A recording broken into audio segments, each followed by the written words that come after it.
Bismillahirrahmanirrahim. Assalamualaikum warahmatullahi wabarakatuh. Perkenalkan, kami dari kelompok 4, kelas praktikum vertebrata.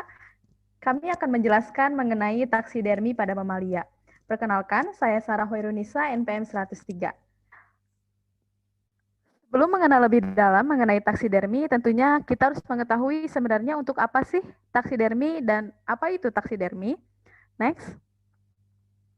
Jadi, taksidermi merupakan istilah pengawetan untuk hewan pada umumnya secara kering dengan mengeluarkan organ dari dalam tubuh satwa tersebut. Dilakukan pada semua spesies hewan vertebrata dan berukuran relatif besar, termasuk diantaranya adalah taxa mamalia, burung, ikan, reptil, dan amfibi.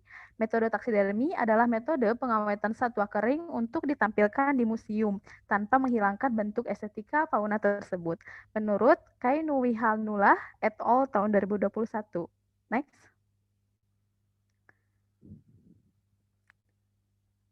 Nah, taksidermi itu sendiri memiliki manfaat menurut Yelianti dan kawan-kawan 2016 bahwa spesimen hewan atau taksidermi tersebut ke dalam media pembelajaran biologi. Kemudian manfaat selanjutnya yaitu untuk melatih siswa melakukan identifikasi dan determinasi hewan secara sederhana. Selain itu, dapat juga bermanfaat untuk memenuhi kebutuhan pada masa yang akan datang, karena kelimpahan satwa tidak setiap waktu atau juga disebut sebagai kepunahan. Kemudian, untuk membantu perkembangan, menunjukkan bermacam-macam varietas yang terdapat di dalam spesies atau biodiversitas dan juga sebagai hiasan. Baik, terima kasih Sarah. Saya Paris Peliansyah, NPM 14 049, izin melanjutkan terkait syarat hewan taksidermi. Bisa di next. Nah, apa sih syarat hewan taksidermi itu tersebut? Nah, ini ada beberapa untuk syarat-syarat terkait hewan-hewan taksidermi. Yang pertama yaitu hewan yang terbunuh karena kecelakaan atau roadkill. Yang kedua, hewan yang mati karena sebab alami seperti sakit atau faktor usia. Dan yang ketiga yaitu penyebab dan dari peradangan hewan peliharaan. Kurang lebih seperti itu untuk syarat hewan taksidermi. Ya, saya Davain PM 31 izin melanjutkan. Jadi syarat hewan taksidermi yang selanjutnya adalah yang keempat adalah sisa ternak yang dibuang. Yang kelima adalah hewan pengganggu yang disumbangkan pada taksidermi. Bisa di next. Syarat hewan taksidermi. Para taksidermis dilarang membunuh hewan untuk tujuan pekerjaan mereka serta mengurangi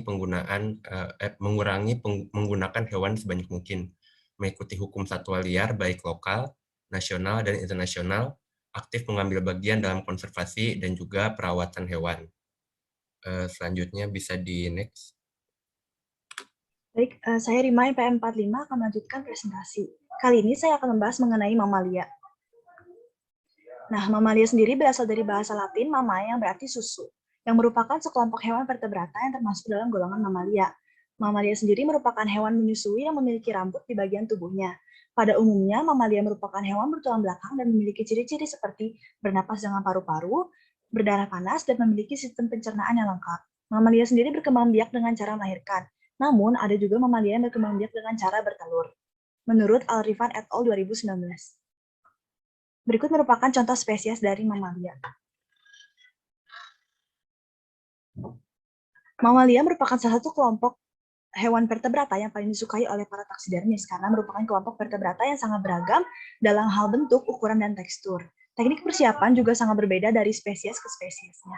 Berikut merupakan klasifikasi dari kelas mamalia, yaitu Kingdom Animalia, Phylum Chordata, Superkelas Tetrapoda, dan kelas mamalia. Ya baik, nama saya Almeisha Nur Azizah, NPM 041. Jadi di sini saya akan menjelaskan peralatan yang diperlukan dalam taksidermi mamalia. Next.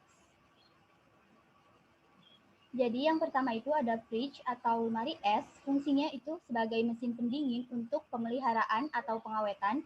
Yang kedua ada drill grinding mesin, itu untuk mempertajam objek. Yang ketiga ada drill mesin, itu untuk membuat lubang di dasar. Yang keempat ada hair dryer and dust dryer, itu untuk mengeringkan bulu.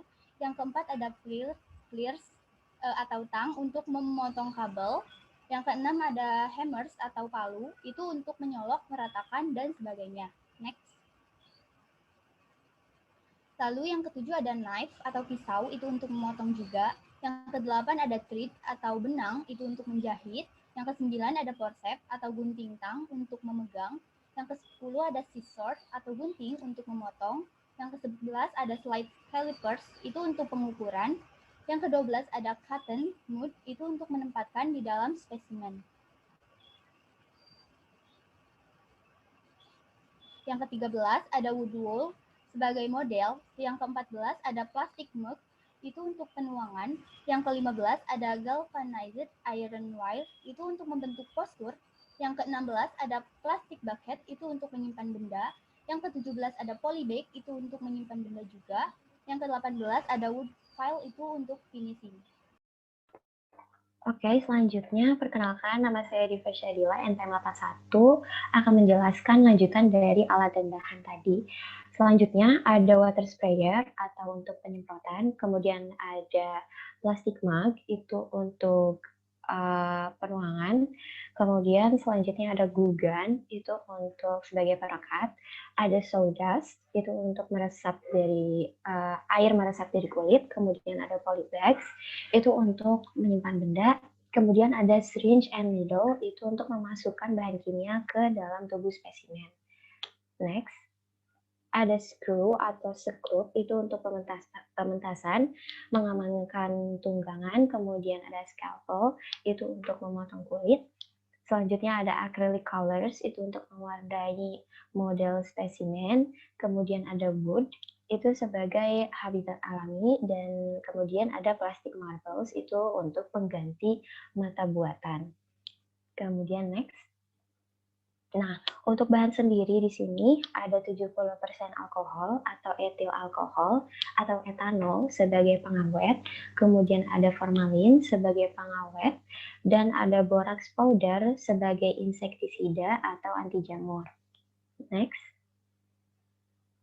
Kemudian ada alginate, itu untuk pengecoran, ada plaster of Paris, itu sebagai template atau untuk contoh. Kemudian ada resin hardener, itu untuk model membuat resinnya lebih keras. Kemudian ada fiberglass sebagai model.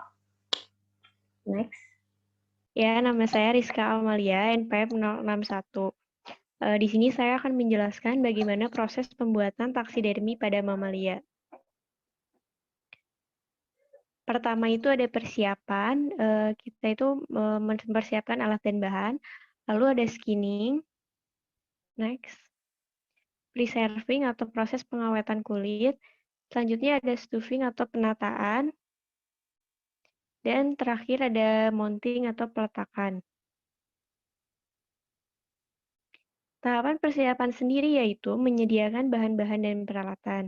Bahan-bahan yang dibutuhkan yaitu yang telah mati, manikin, boraks, larutan pembersih kamar mandi atau Lysol, air bersih, lem kayu, lem G, dry foam, dan mata palsu. Peralatan-peralatan yang dipakai meliputi seperangkat alat bedah atau sectiosep, pisau tajam, nampan plastik, ember, timbangan digital, beaker glass, alat ukur atau meteran, dan gunting. Seluruh bahan dan peralatan di atas harus tersedia agar proses taksidermi berjalan dengan lancar. Assalamualaikum warahmatullahi wabarakatuh. Saya Anastasia, NPM 5 akan melanjutkan presentasi dari teman saya.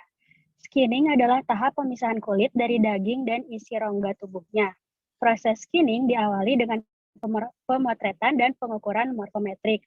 Hasil pemotretan sebaiknya ditempel sebagai panduan ketika mencapai tahap mounting. Pengukuran morfometrik meliputi pengukuran panjang standar, panjang kepala, tinggi badan, dan lebar diameter badan. Panjang standar diukur dari moncong yang paling atas sampai pangkal ekor. Panjang kepala diukur dari moncong yang paling atas. Pengukuran tinggi badan diukur dari badan yang paling tinggi sampai pangkal dubur. Data hasil pengukuran morfometrik menjadi pedoman dalam membuat manikin atau badan tiruan mamalia. Manikin sendiri terbuat dari dry foam yang dibentuk menyerupai badan hewan mamalia. Tepatnya di bagian linea lateralis, kulit disayat memanjang mulai dari bagian perut hingga pangkal ekor.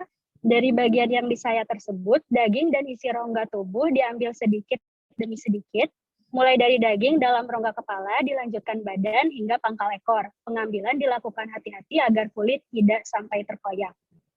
Iya, perkenalkan saya Nisrina NPM 111. Untuk selanjutnya saya akan menjelaskan mengenai tahap preserving atau proses pengawetan kulit. Kulit yang telah bersih kemudian direndam menggunakan larutan pengawet. Terdapat beberapa larutan yang dapat dipakai untuk mengawetkan kulit. Pertama yaitu perendaman dengan menggunakan cairan spiritus, yang kedua perendaman dengan menggunakan boraks dan lisol.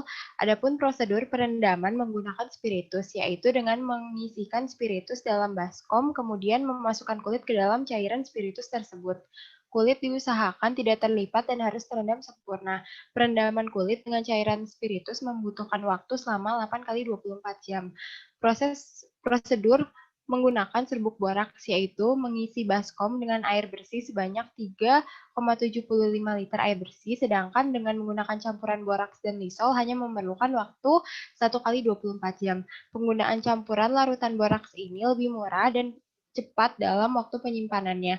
Sedangkan kekurangannya, hasil awetan masih berpotensi memunculkan serangan jamur atau cendawan. Pengawetan dengan menggunakan spiritus, hasil awetannya tidak menimbulkan bau, namun harganya relatif lebih mahal.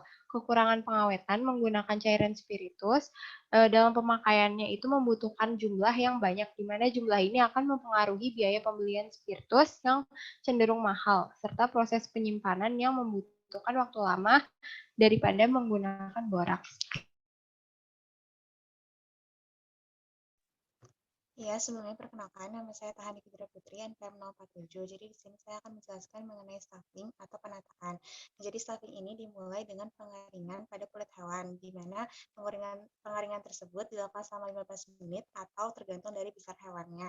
Kemudian dilakukan juga pengukuran manekin terhadap si kulitnya, di mana jika manekin itu lebih besar dibandingkan dengan kulitnya, maka dilakukan penyusutan pada saat pengeringan.